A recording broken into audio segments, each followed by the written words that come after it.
Hi, this is Dr. Cynthia Clark, acupuncture physician, applied clinical nutritionist, creator of Energy Evolution, president of Longevity Wellness, and I want to talk to you today about sleep. You may know that I'm in the middle of training for Ironman Florida, and I really think about sleep a lot during this time. And also, it's a crazy time. There is so much stress going on in the world right now, whether you're concerned about health effects or whether you're concerned about whether or not your mask matches your outfit, or you're concerned about financial situation, or you're just concerned about the state of the world. There's a lot to worry about.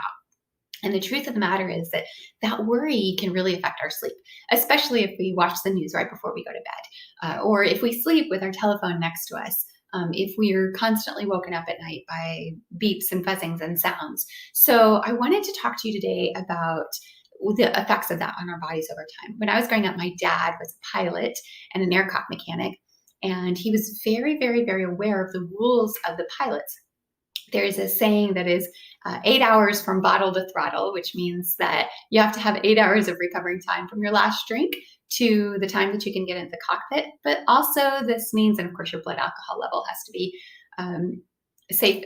But also, that was also taken to mean you need 8 hours sleep to fly a plane. As a 16-year-old girl who was just driving for the first time, he knew all of the different mental pathways that my brain was creating in order to be a safe driver, all of the different drivers on the road that I had to be aware of, and the different gears and knobs and swishes. And he knew that I was in the process of creating the muscle memory in my body. So we had that same rule in our house, that I was not allowed to drive the car if I had slept less than 8 hours. And I have found that really bears out. The traffic reports indicate that on the day after daylight savings time, when we lose an hour's sleep, we have a 20% increase in fatal crashes that day. So we're all affected by lack of sleep, even something as little as 1 hour less. And now that I pay such close attention to my cognition all of the time, in my performance constantly, which I'm constantly measuring with my gadget for my triathlon training and my engagement mentally throughout the day, I can tell the subtle differences. So I want to share with you some of what happens in the body during that time.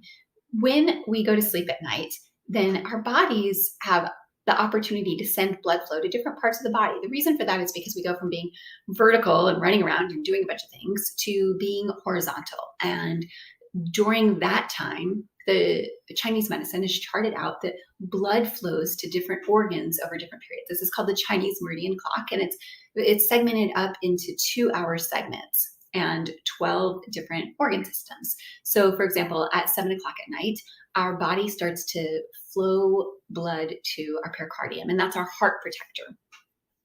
The heart protector is both a physical and also has a metaphysical presence. Its job is to protect the heart. And this means that this is a very good time to engage in the practices of relaxation and self-love. So things like having a lovely cup of tea or taking a warm Epsom salt bath. These are wonderful things to do for yourself to get yourself ready for bed and to get ready to enter into the world of another dimension. This is my favorite time to read soul-nourishing food, so something that's really going to feed my energy. This is not a good time to watch the news or anything that might amp you up or stay in your subconscious mind during the time that you're asleep. I have found personally with my triathlon training that there's a significant difference in the time that I go to sleep. So for example, if I go to sleep at 8 o'clock, which I commonly do because I get up at 4 a.m. to do my trainings, I will hit more REM sleep than if I go to sleep at 10:30. So, and significantly more, like maybe even 3 times as much. The true rejuvenation happens during REM sleep. So that's really what you're aiming for. That's your goal that you're aiming for.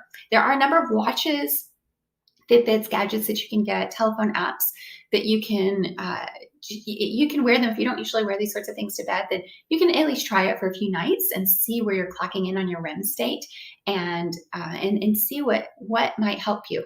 So this is your public service announcement message to be sure to put yourself to sleep on time. If you're having any trouble with doing those things, that can be an imbalance in the yin and the yang. It can be an imbalance in your liver, your adrenals, and we're happy to help with that. Love from Longevity Wellness.